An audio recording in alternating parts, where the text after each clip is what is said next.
Hello guys, good morning sa inyo. Good day guys. So, ngayon susundo tayo sa Bulacan. Pupunta akong Bulacan, mag-isa lang ako ngayon. Susunduin natin yung isa sa pinakapaboritong tao ni Athena. Walang iba kundi si Mother's Grandma. Pero bago yun puwet pa kasi ako bili tayo ng kape. Kape muna tayo. Nasa north na nga ako So, saglit lang, bili tayo ng kape. Let's go.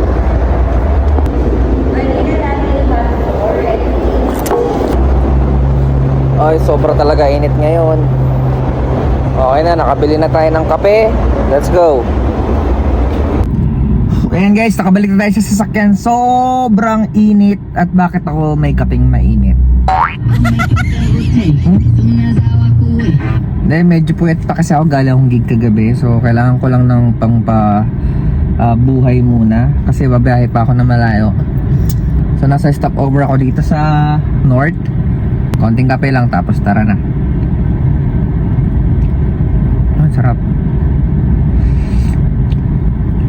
Let's go. Alam nyo guys, kung may ganito pa rin tayo, mga puno sa gilid ng kalsada, hindi ganun kainit talaga no? Ayan Yan, so sa Bulacan po ito. Kung marami lang tayong puno pa sana, hindi ganun talaga kainit. Kahit yung mga ganyan lang Ayan, tamang jogging lang si kuya sa initan. Mahubad na siya lahat-lahat sa sobrang init talaga. As in, mainit! Parang baga ba pag lumabas ka talaga.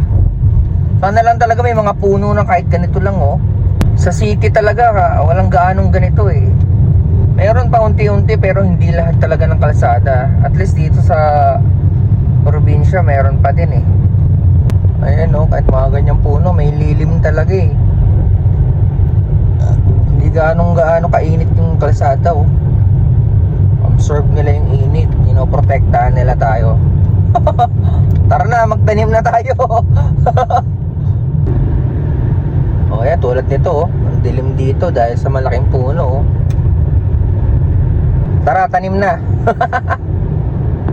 Ayan ganyang kalaki lilim na lilim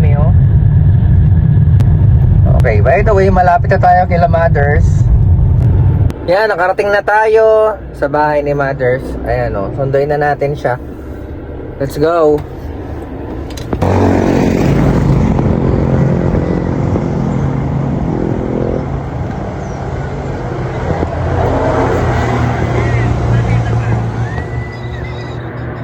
Ready na siya Mothers.